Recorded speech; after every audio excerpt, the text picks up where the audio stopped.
Okay, guys. No fancy video equipment, sorry, but so we're gonna get started on this. So we have a 408 stroker here. I went ahead and I measured the. I installed a blower cam when the customer bought this. It had a really fat, nasty cam in here.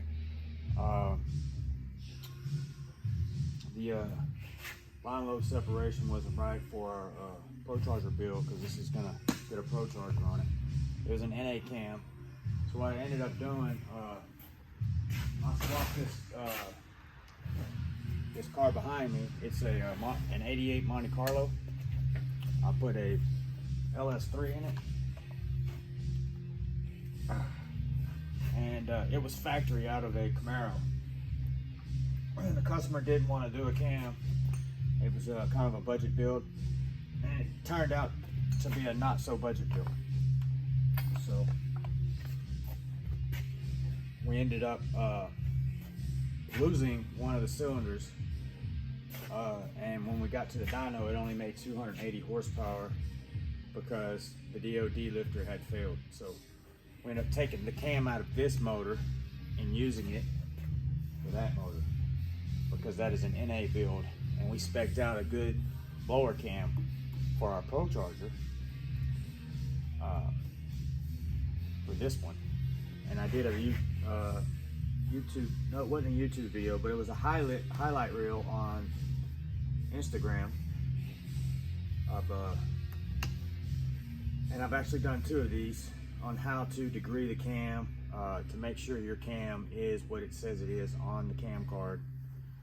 So instructional video on that, several parts on that, and also where you're within 15 degrees after top dead center and before top dead center. It's gonna be your crucial, and on the exhaust and on the intake, it's gonna be your crucial points on your clip piston to valve clearance.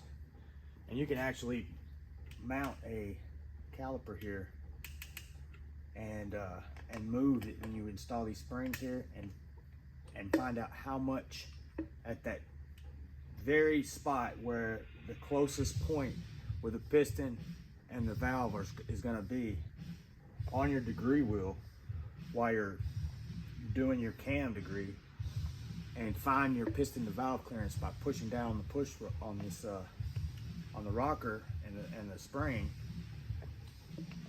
with your dial indicator loaded up on there, and the dial indicator will tell you exactly how much piston to valve clearance is, and you can check that and make sure it's going to be okay.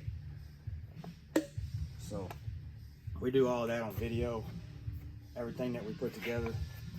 So we're 100% sure that the motor's going to live whenever it's out there being beat on. So our first step here is going to be putting the windage tray on. So I want to get the windage tray on, and I want to go in here and get this pickup on. Then I'm going to put the timing cover on. Then I'm going to come back and slap the oil pan on after that. Could do the oil pan now and put the timing cover on first. Probably make a little bit more sense. We might even do that, because on these, it's not like a regular Chevrolet engine. Previous years, small block or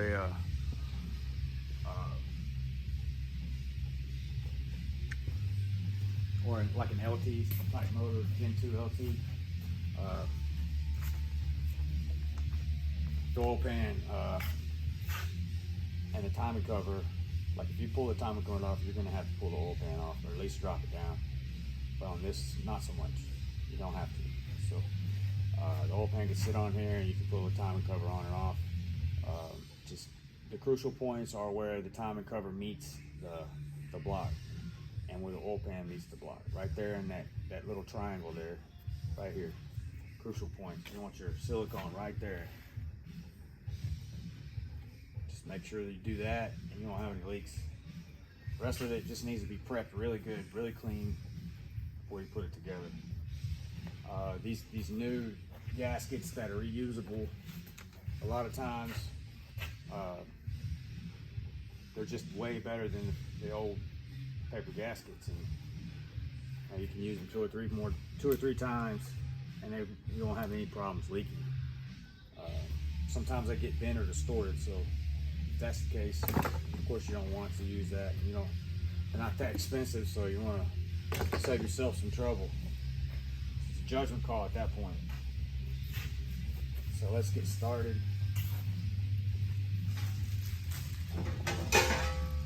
Got a windage tray here.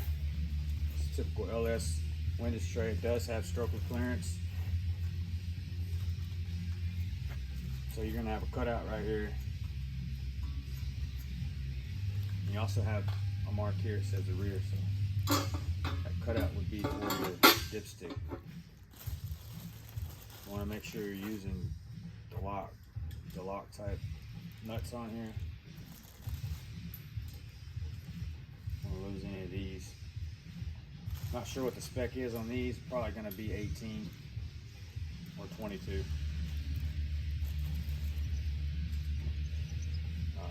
Has to be foot-pounds because it's just a recurring theme, LSLT.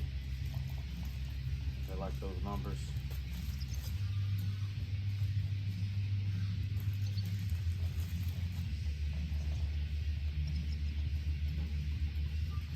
Not sure which one of these is going to take the pickup tube, so we're going to go ahead and check that out.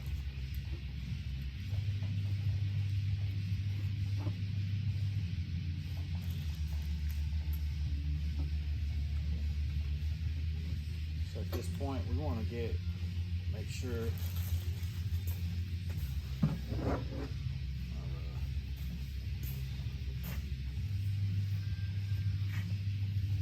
so we have our O-ring. You don't ever want to install an O-ring without some kind of lubrication on it. It's going to rip, and that's going to be a bad day if this O-ring rips. It's going to be a bad day because you're going to have a lot of work to do. You're not going to have any oil pressure at all. So just to oil my fingers, I can kind of lubricate it. Of course, that's not what we're going to do. We don't want to have a bad day. Right now, we're not even checking this out. So here we're going to go here with this. Let's see if this is going to work. It's going to go flush or what. Let's see what we're going to do with this. Kind of like it doesn't like that little pocket right there. See, I think it's gonna work though once we tighten it up.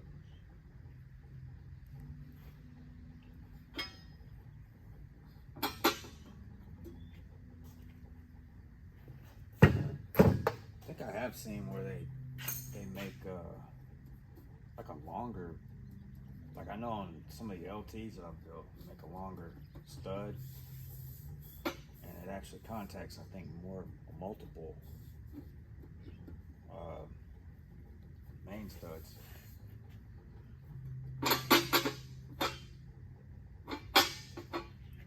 In this location. But anyway, I'll go grab some lithium grease for this.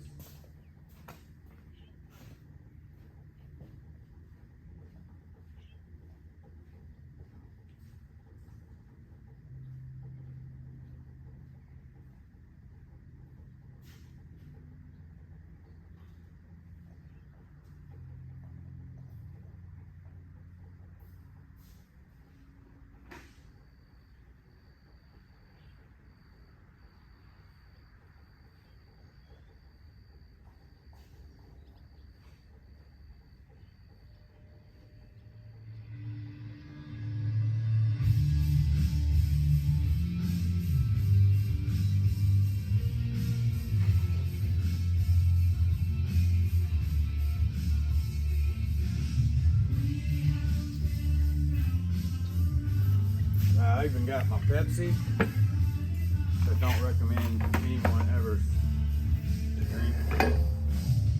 Very bad for you. And my bucket, bucket of nuts.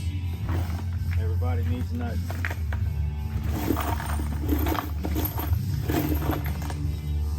Okay, I don't know why I grabbed nuts. I needed bolts.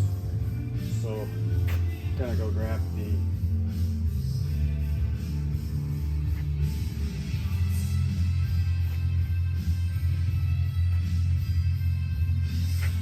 sweet.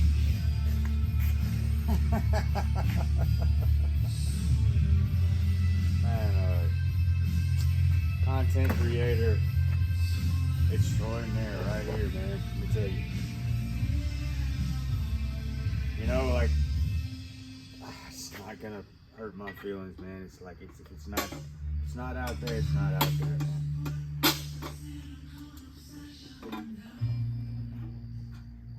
I think it's gonna work. Don't like the way it kind of sits on there like that, man. It's just, but I mean, we're gonna find out what happens when we torque everything down. You gotta make sure this O-ring is crucial, man. We gotta make sure this thing is going in here. Okay, we done lost it.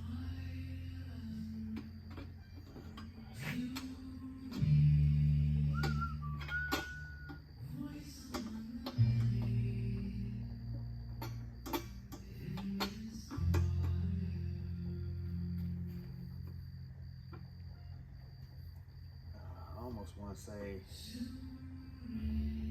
dude, I need to modify something here at this point. I think I'm gonna have to. So that's gonna be fun. I'm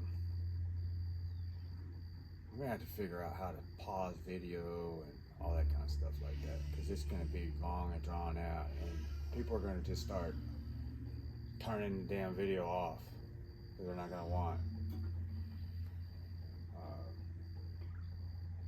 sit here and watch me figure stuff out, you know. But this is like a typical case that I run into right here. It's something that, you know, just doesn't go together right. You got the square parts of this not wanting to fit into here because this is round. So what's the solution to that? Either bending your windage tray where it's, you know, we'll let this thing go down in there, or taking a grinder and try to make this more round.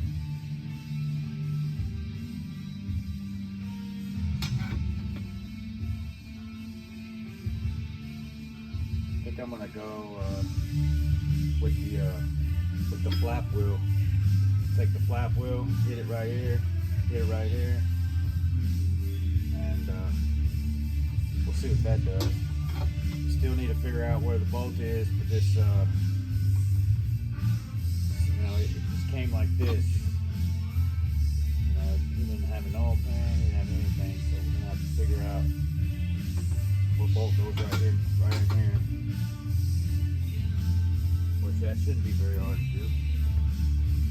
Got lots of stuff to put in there. Let's I'm gonna take the chance and stop the video right here and just I'm gonna modify this, turn it back on, start a new video, and just see if I can't upload both of them back to back. We'll see. This will be our first try doing this, all right?